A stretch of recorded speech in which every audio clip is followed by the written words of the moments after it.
Well, while Cooper may be out of the Black Lodge, his journey to Twin Peaks is still a long ways ahead, and we give what might be one of the show's weirdest episodes yet.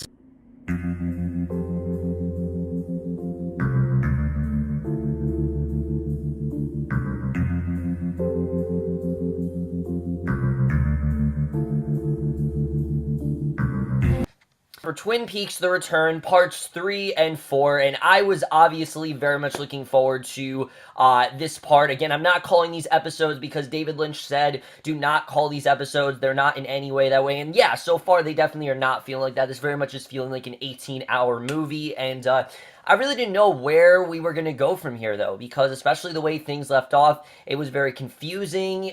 We didn't really know what was going to happen, in terms of where, Cooper was heading, and we thought the first 2 hours were weird. Damn, that's nothing compared to part 3. Part 3 is one of the most audacious, but also, I think, one of the most ballsy episodes that Lynch has made yet. I really did love everything about part 3, especially particularly the first, 15 or so minutes. I have no idea what it means, but it felt the most like, he just is going full Lynch at this point, which is great. I mean, one of the things David Lynch has always done so well is that it is completely his vision, and you can definitely tell that here. So, let's just get into it. We start off with Agent Cooper, right where the last part left off, where he's ascending through a void, and he drops into a nondescript area with a purple hue, and he looks upon a body of water, and then he goes through a set of windows to a room where this eyeless woman is sitting in front of a fireplace, and he asks her exactly where they are. He's very confused at this point, but she, for whatever reason, is not speaking. Now, this woman is completely eyeless, and we don't know what's going on with her, but she doesn't have eyes, and she's not really talking. Instead, she's just making these really breathy noises, and immediately, I mean, this is really setting how distinct the tone is from this to the original show. I mean, this is just, it's so creepy. I mean, at this point, this was just some really well done psychological horror. We have no idea what's going on here, but it really does mess with your psychosis, and even though there's nothing going on, you're still so creeped out. And that's something David Lynch always does a great job with, is just making things scary out of nothing. That's one of the reasons I love Eraserhead as much as I do. It's just all kind of like imaginative stuff, and we hear this loud pounding occurs, and she signals Cooper to be quiet. So he spots a mechanism in the wall. He examines it, but the woman keeps him away from it and instead leads him up a ladder. So they reach the roof that floats into a void. The woman then pulls the lever on the mechanism of the roof, and she receives an electric shock, causing her to fall into the void. So she's now gone. We don't know really what the whole point of that was, but this woman did leave him up the roof, and I have to say, the cinematography here was just incredible to watch. Just astounding stuff, really. I mean, especially for TV, it's incredible to look at, but Cooper looks down, and he sees Major Garland Briggs, who we're led to believe is now dead. We thought that maybe he was alive, but no, he very well is dead in this episode, and his head is floating, and he's saying, "Blue Rose," and he climbs back down the ladder, and he sees another woman sitting in front of the fireplace. And again, this went on for like 15 or so minutes. I could talk about really little, literally every little thing that happened here, but I just don't really know what to talk about because it was so weird and different, and I loved it, but I just don't really know what to say about it. We see Cooper approaches her, and as her watch struck 2:53, the mechanism on the wall begins humming. So again, we don't know what the hell this is all about. We don't really know why Cooper is, in this real weird purple room. We don't really know what it's all about, but the way this sequence was done was so good.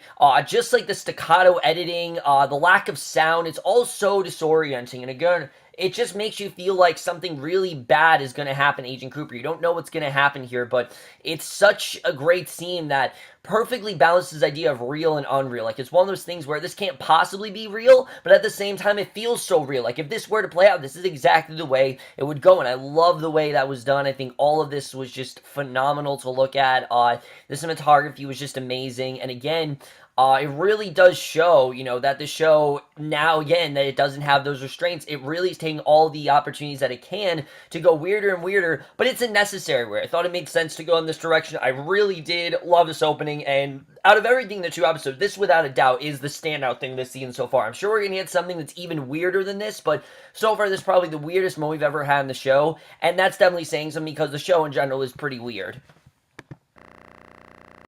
So we then see Cooper's doppelganger. He's driving. He begins to experience discomfort, and the cigarette lighter in his car begins to evidently exert electrical force, and he approaches the mechanism in the wall, and the woman tells him that when he gets there, he will already be there. The doppelganger continues to be uncomfortable as Agent Cooper is taken inside the mechanism, which leaves his shoes behind, and the doppelganger loses control of his car. It wrecks on the side of the road. Remember, the doppelganger was supposed to be, was supposed to return to the lodge, and he didn't. He begins gagging. He holds his hands tightly over his mouth.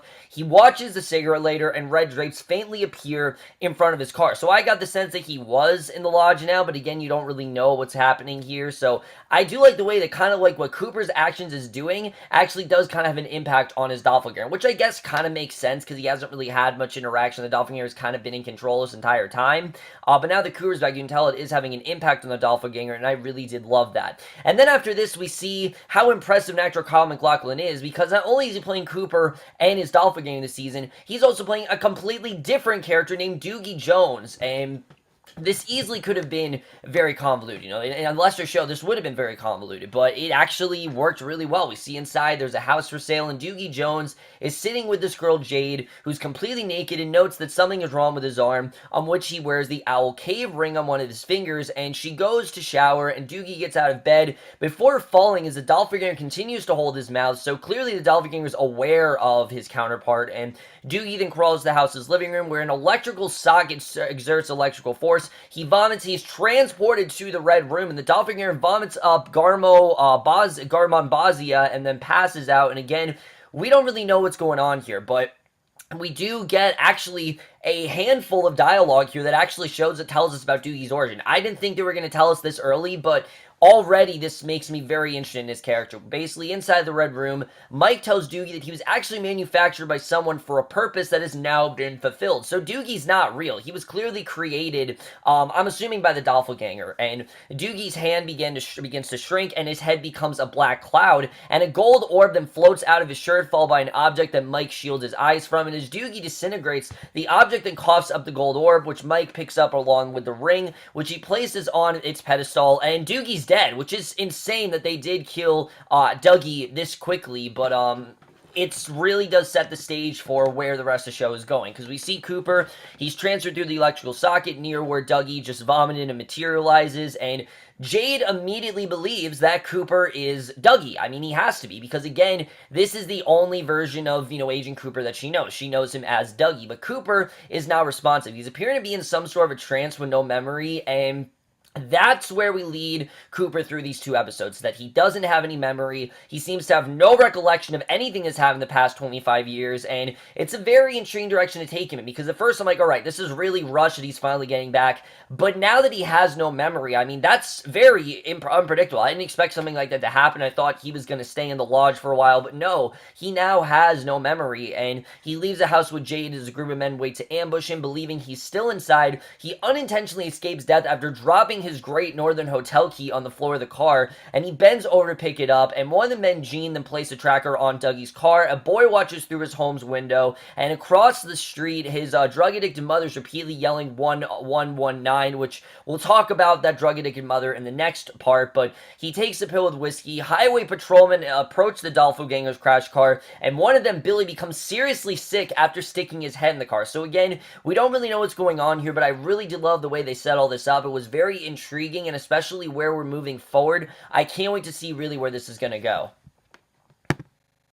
So back at the Twin Peaks Sheriff Department, we see Hawk, Andy, and Lucy, and clearly they're going to be a central part of this show, which I'm glad. I mean, they were a central part to begin with, and they sort through the files to find what is missing that relates to Hawk's heritage, and we get this really funny scene where Lucy is confessing that first she talks about how, oh, you're Mexican and that's your heritage. I thought that was hilarious, but then she talks about, well, actually, he's not Mexican, he's Indian, and she talks about that. But then we get this really funny scene where she talks about how she actually ate a chocolate bunny from the evidence years before in order to relieve gas, and Andy asks if chocolate bunnies have anything to do with Hawk's heritage, and it's eventually said the mysterious bunny is not what they're looking for, and a lot of people are saying that this new one is devoid of humor, but things like this really show that that's not true. Lynch always does this. He throws unexpected humor into things, and just things that just seem completely ridiculous, but this is a very good example of that. Lucy's always kind of been this, like, childlike character that has a lot of weird things, and I thought the scene was just really funny. I really did enjoy this interplay between Hawk, Andy, and Lucy, and it's cool to see Hawk be like the main one in charge right now, because at least we think at this point that he's kind of the main one in charge. So Lawrence Jacoby then spray paints his shovels gold, and we still don't really know what's going on with Dr. Jacoby at this point. We just know that Jacoby is, in fact, not in, where he used to be. He's now in, like, this trailer park, and we don't really know what's going on there. So Jade then drops Cooper off at the Silver Mustang Casino. She gives him $5, telling him to call for help, and which I thought was really cool, the way each episode title has, like, the description is just like a line of dialogue, but she tells him to get out of the car, and he recalls Laura telling him that he can go out, which is exactly what's going on. So he quickly is starting to have his memories resurface, and he goes in the casino, clearly struggling. He goes to a security guard, says call for help, and the guard directs him to get change for his $5, and with his change, he goes to the casino floor. He notices a gambler calling out hello, and he receives a jackpot. So Cooper repeats this as he starts playing slot machines and following an image of the Red Room flowing above various machines and winning the jackpot at basically every one. So you can tell that him being in the Red Room has really helped his skills here, and he seems to be doing really well at jackpot. So at the FBI headquarters, along with other personnel, Deputy Director Gordon Cole and agents Albert Rosenfeld and Tamara Preston, they're discussing a murder case with several objects that may identify the killer. He assigns all the personnel except Preston to begin working on the case. So Preston then presents them to the deaths of Sam and Tracy, along with the glass box containing a ghostly figure. So Cole is then informed that he has a call related to Cooper, and they schedule meeting in the Black Hills at 9 o'clock the next morning. So, they think that they'll be able to get Agent Cooper and that he's going to help them out with things like that. But I thought this was very interesting. Now we see how this death is really starting to play out, and where it's really going to go. I guess it's going to be the main case that we're following. If it's not that, it's going to be the, the Ruth case, which we don't really talk much about that case in this episode. That particular case doesn't have much screen time in either of these, parts, but we see the very end of the episode where the Bang Bang Bar, the Cactus Blossoms perform Mississippi. I don't know if this can be like a regular thing, but episode 2 ended with this, and then the part 4 ends with this as well, but that is basically the end of part 3, so now let's get into part 4. So we start this one off at the Silver Mustang Casino. We see Cooper continues to win the jackpot at every slot machine he uses, earning him the nickname Mr. Jackpots. And he's approached by Bill and Candy Shaker, who believes that he is Dougie Jones. He has to be. There's no other way he could be anyone else. And he repeats Bill saying home, and he's told where Dougie lives. And Cooper starts to leave. He's taken to the casino office where he's given his winnings, and a cab is called for him to go to Dougie's home. And he directs the limo driver with the details he knows about Dougie's house that Bill Shaker gave him, and he gets out of the limo. He stands with the driver until Dougie's wife, Janie E., angrily approaches, and Janie E. is in fact played by Naomi Watts, which it was really cool to see her here. We know, of course, she is very famous for being in Mulholland Drive, and she plays a very similar role here, where she is, trying to help a character that has memory loss, and she angrily approaches, she slaps him, as Dougie had been away for 3 days, we find out. So she takes him inside, angry with him, until she discovers that his money from the casino, which she states can be used to actually pay off their debts. So you get the sense that they are in very bad debt and things like that, and this is going to help them with that. So I did like the way they did set that up here, and I really did like seeing Cooper in this very vulnerable position. Again, he's very much like a child in this episode, which was really cool to see, but we see Cole, he visits with Bill Kennedy as he waits to meet with Denise Bryson. Yes, Denise comes back into the story, and she's now the FBI chief of staff, and he informs her about the situation with Cooper being in federal prison in South Dakota. And like I told you guys before, I'm not a huge fan of this character, but I thought they used her actually fairly well here. She wasn't just here to crack jokes. She actually felt like a real character, and Denise is displaying doubts about Cole's decision to bring Agent Preston with him, but Cole reminds Denise of the support he has given her throughout her career, and she voiced her support, and Gordon then leaves. So clearly this is someone that, she's not very sure if they want to work with, but Cole feels like, that she's helped her, and that this is someone who can, in fact, help win this case. So I really do like where that's going, but we see Lucy. She talks on the phone with Sheriff Frank Truman about the thermostat, and of course, they set up this character of Truman very well. We knew one was sick and one was fishing, and I didn't really think much of it, but we actually see there is going to be a Sheriff Truman in this show, just not the Sheriff Truman we've come to know. Basically, this is actually Truman's brother, Frank Truman, and Truman then walks into the station, which scares Lucy, causing her to fall backward in her chair, which I will admit that was a little bit silly. This episode is a bit of a step down just because it's a little bit sillier, but I thought stuff like that was still really good. Apparently, it's due to her not understanding cell phones, which, again, is really clever because, she's not from, she's from the 90s where she's used to having the payphone and things like that and using, the cord phones, but to have a cordless phone, she just doesn't really understand. So Truman gets an update from Maggie and the deputies on events that occurred while he was away fishing, and he talks to Deputy Bobby Briggs. And yes, Bobby, we find out, is actually a deputy now, and they talk about the drug overdose of Denny Craig, and surmising it to be due to designer drugs, though Bobby does not believe the drugs are coming from Canada. They have to be from somewhere else. And Andy explains cell phones to Lucy and reassures her before going to see Sheriff Truman, and Truman then meets with Hawk about the message from Margaret's log with Deputy Chad Broxford present, and Andy and Lucy then enter and defend the log lady from Chad's remarks until the sheriff dismisses him, and Bobby then comes in and sees a photo of Laura, and we finally get the Twin Peaks music back, the classic, emotional music whenever something sad happens. I thought it was really cool, actually. I like seeing him, he's getting really emotional because, he does have very fond memories of her. He genuinely really did care about Laura, and I really like seeing that. So Bobby notes that Cooper was the last person to see his father live, which Truman and Hawk were actually unaware of. So he is very set on finding Cooper because Cooper was the last person to see him. But he does know what Cooper and his father he does not know what Cooper and his father discussed. He just knows that he saw him before he was, before he died. So Deputy Jesse Holcomb enters to announce the arrival of Andy and Lucy's son, Wally Brando, who the Brennans excitedly leave, and Holcomb says that Wally intends to share his respects to the sheriff, and I thought that, again, was a very good setup for the introduction of this character.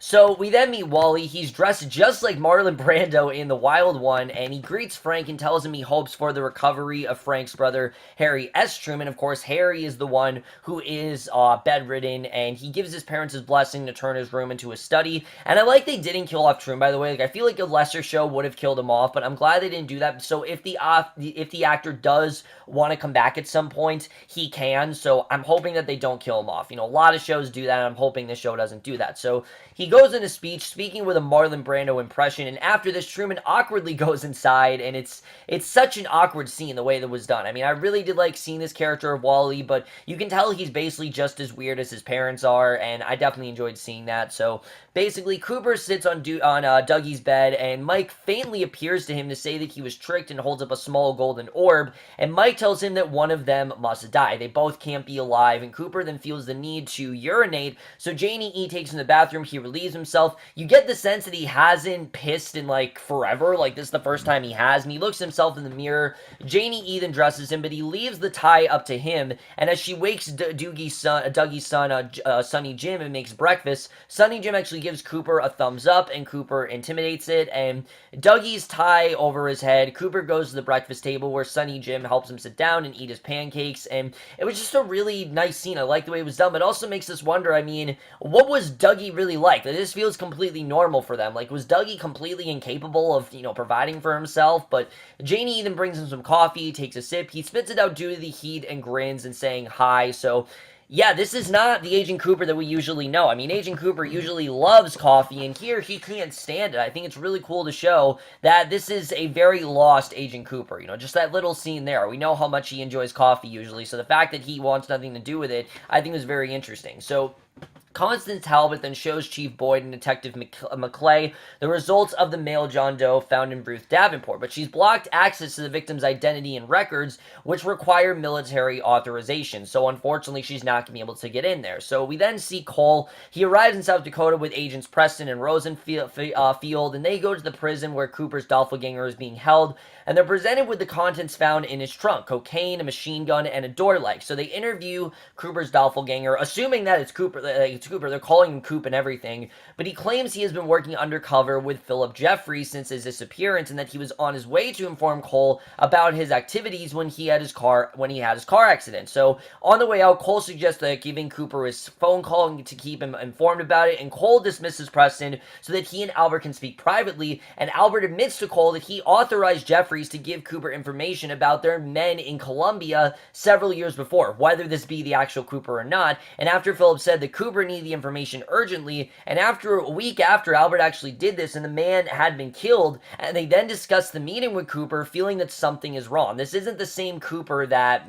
they all know. There's definitely something off about him, and they admit to each other they do not understand the situation, classifying it as a blue rose, which is really cool because I believe that is exactly what Major Briggs said to Cooper when he was in when he was in the mechanism and everything. But they discuss a certain person to bring to Cooper, and Albert notes that he knows where she drinks, and we go to the Bang Bang Bar, and I don't know if they're talking about Shelly, but it seems like that's where we're headed here, and that is the way these two parts end. But let's just get into this and where I think we're going to go from here.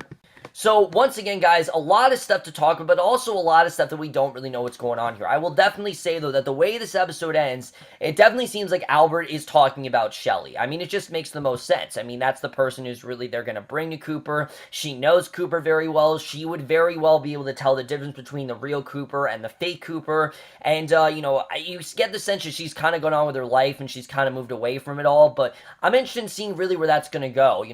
How Shelly's really going to react to that, because we didn't see her in these two episodes, so I definitely feel like Shelly is the person that they're absolutely talking about. It just seems like it makes the most sense that Shelly would be that person, but again, I could be wrong. I'm pretty sure that Shelly is the person they're talking about there, so we'll have to see the way that goes down. I think Shelly, she might be the one to really identify if this is the real Cooper or not, and you get the sense that they do know the real Cooper, which it really does make sense, because as we know, Cooper was very well known in other places that were in Twin Peaks. Like, he is very well known, and he has these very unconventional methods, but he kind of always has been that way, and everyone's kind of just used to it at this point, because that's how Cooper himself is. So you definitely get the sense that Cooper, he is not, a lot of people do know Cooper very well, and they've had a very deep, a very good relationship with him and things like that, so definitely I'm interested in seeing really where that's all going to go. I think that whole story is very interesting. I can't wait to see the way all that goes down. I'm already very intrigued into what's going on there. Let's talk about Cooper himself, because holy shit, I mean, this is probably the most vulnerable we've ever seen Cooper. Sure, we saw him in the original show, not really knowing, who the killer was and things like that, but he still had his identity intact. He still loved the cup of coffee, he still loved the cherry pie, and here, now he can't stand either of them, so you can tell that he really has